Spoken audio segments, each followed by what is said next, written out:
us to item 12A. This is the substantial issue hearing on an appeal of a coastal development permit approved by the City of Los Angeles for the demolition of an 885 square foot, one-story single-family residence and construction of a 3,753 square foot, 30-foot high mixed-use development that would consist of a 2,092 square foot residential unit on the second floor, a third-story rooftop deck, a four-car garage on the ground floor, 5 bicycle spaces, and 759 square feet of retail use area that would also be located on the ground floor. The applicant is Aaron Berkson. The appellants are Laddie Williams, Margaret Malloy, and Miguel Bravo. As shown on this slide, the project site is located approximately 0.2 miles inland from the beach in the Venice community within the City of Los Angeles. As can be seen in this aerial photograph of the subject site and its surrounding community, the property is located in a densely built-out neighborhood that is designated for commercial development by both the Certified Venice Land Use Plan and the City Zoning Code, and it is developed with a mix of commercial, residential, and mixed-use developments.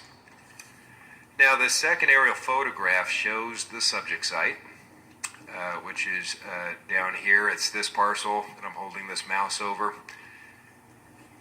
And it's on the south side of Hampton, but directly across the street on the north side of Hampton, this area, you can see a large number of these large box commercial structures, and that's because that area is zoned for commercial and industrial buildings, and the heights range from 25 to 35 feet. Now, the primary grounds for appeal raised by the appellant is that the development violates the Mellow Act's prohibition on the conversion of residential housing within the coastal zone to non-residential uses. And while it's true that the Mellow Act discourages development that removes residential units, in this particular case, this is one owner-occupied residential unit, and that would be maintained on site as the same owner-occupied residential unit, so the city determined that the Mellow Act was not applicable in this case. Moreover, the standard of review for the Commission on the appeal is whether the proposed development raises a substantial issue of conformity with the Chapter 3 policies of the Coastal Act and with the Certified Land Use Plan for Venice used as guidance, but not whether the city complied with the Mellow Act, which we do not have jurisdiction over and which we believe is irrelevant as a standard of review for an appeal. Thus, we don't believe that this particular issue raises any substantial issue in regard to this project. The appellant's second contention is that the approved project is inconsistent with Section 30116 of the Coastal Act because it would increase commercial mixed-use activity in what they assert is primarily a residential neighborhood, and it would create a negative precedent. However, that section of the Coastal Act is found in Chapter 2 and contains definitions of sensitive coastal resources and sensitive resource areas.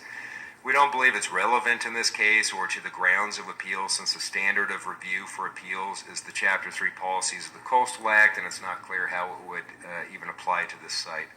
Moreover, the project is located within an area that is specifically called out for just this type of development. It's designated by the Certified Venice Land Use Plan for commercial development and by the City Zoning Code as a community commercial. And that specifically allows for a mix of residential, retail, and mixed-use developments, such as the approved project. Now, in fact, policy IB2 of the Certified Land Use Plan states that mixed-use developments, such as the approved projects, are encouraged in all designated commercial areas. So we actually believe that the approved use is far more conforming to the approved land use designation for the site than the previously existing single-family residence. And therefore, we don't believe that second contention raises any grounds for appeal.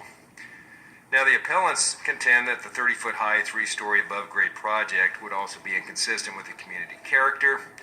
And I would note that in this case, that 3-story structure does meet the city's height limit for this area, which is 30 feet, and it is consistent with all setback requirements. And we do believe it's consistent with the size and the height of many other structures within the area, many of which are also commercial, mixed-use, and residential structures. As you can see on this streetscape analysis of the site, There are other structures on the same block that are a similar height. In fact, the next door residence is of similar height and is also a mixed-use residential commercial project. So we do believe that it's consistent with the community character. And as I mentioned earlier, right across the street is a large number of very large, boxy commercial structures, which are far more massive in scale and certainly show that this is more of a commercial area of Venice more than residential. So in addition, I would note that the appellants also assert that the city erred in their determination that this project is exempt from CEQA. However, the standard of review for our appeal is whether this is consistent with the Chapter 3 policies of the Coastal Act, and therefore CEQA is not a relevant ground for appeal in this case. I would also just note that there was an email received, or several emails, from Margaret Malloy, one of the appellants, that were received yesterday and some this morning, who indicated that she would be unable to attend today's hearing, but that she remains opposed to the project and believes that in addition to the issues raised in her appeal, that there were errors in how the city described the project in terms of the project description. And I would just note that we did look at that issue. Wasn't a grounds for appeal, but there was a revised or a corrected notice of final action that the city submitted to the Coastal Commission, and Ms. Malloy appealed both the original project description that was submitted to us and the revised project. And the discrepancy was that the residential unit was originally described as a live-work unit in the city's project description, and that was clarified at one of their local hearings on appeal, and they clarified that it didn't meet the standards of a live-work. It was just a normal residential unit, and that was reflected in the corrected notice of final action. So we don't believe there's any issue raised by her most recent concerns.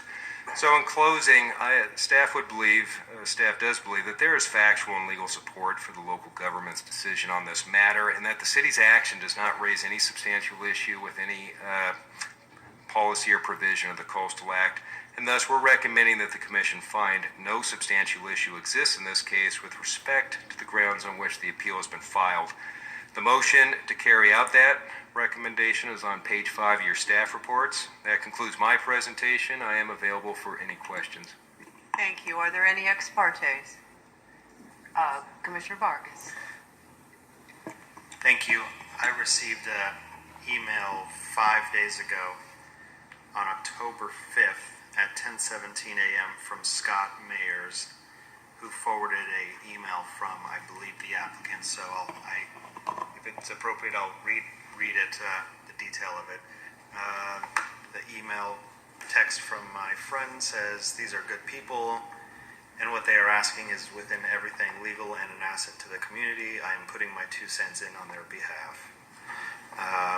The email that was forwarded to me says, as you know, it's from a Tim, well, first of all, it's from a Tim Bonefield. It says, as you know, Aaron, I think it's from Tim Bonefield and Aaron Bergson. As you know, Aaron has had a store on Abbott Kinney for almost 20 years and has been a part of the community for much longer than that. When we purchased our property in 2012, we were renters in a duplex on Millwood Avenue, as well as renting a retail space on Abbott Kinney Boulevard. We saw this property as an opportunity to secure our future in Venice as the popularity of the Venice area was increasing. As residents and business owners, we wanted to continue to be part of the great community we call home. We are proposing a 3,753 square foot project with a modest 759 square feet of retail space, on-site parking, and loading zone, and we are not removing any housing units. We are simply just replacing the existing 1950s house with a new 2,885 square foot residential unit. We are the current residents, and this is going to be our home and workplace in the future. The building we are proposing fully complies with the Certified Land Use Plan and Chapter 3 of the Coastal Act and is in line with the style of the new development on Venice commercial streets. We are providing a visitor-serving use, not removing housing units or impacting coastal resources. Furthermore, it fits within the eclectic mix of industrial, commercial, and residential structures that surround us on Hampton Drive. I've attached the staff report from the Coastal Commission stating that no substantial exists. Best, Tim Bonefield and Aaron Bergson. Okay. Thank you very much. I have 2 speaker slips from the applicants. Is there any appellant here at all? Okay. So, no appellant is here, so we should hear from the applicants. So Mr. Berkson and Mr. Bonefield, would someone like to speak, or both of you? Hi, my name is Erin Berkson. I would like to thank you all for your time. Chair Bochco, commissioners, and staff. Should I just keep Certainly, on? absolutely. And certainly, I also want to thank you because my daughter never wants to miss another day of school. So it's true. I mean, I think that letter really said it all. I have had a retail store for 20 years, and I just wanted to continue living and working and staying in Venice where we live and love. So that's why we designed this project, and I'm very nervous public speaking, so excuse my shaky voice. Thank you. Hi, my name is Tim Bonefeld. We prepared a couple of slides, but I'm not sure it's necessary. Like, I think Mr. Vargas really just, sorry. That's all right. No problem.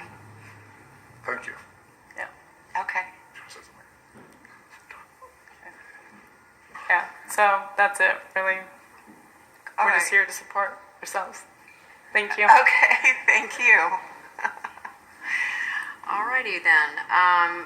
There's no one from the city. Staff, do you need to speak Okay, any further? no additional comments. All right, well, I'll bring it back to commission. Do I have a motion? I'll make the motion, Madam Chair, that I move the commission determine that appeal number A-5-VEN-18-0054 raises no substantial issue with respect to the grounds on which the appeal has been filed under Section 30602 of the Coastal Act and recommend a yes vote. Second. Would you care to speak to your motion? No. To your second? All right, the makers of the motion are asking for a yes vote. Is there any unwillingness for a unanimous yes vote? Seeing no unwillingness, we find no substantial issue. Thank you. Go back to school.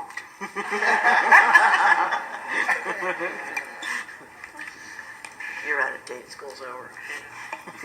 All right, and that brings us to item 12C.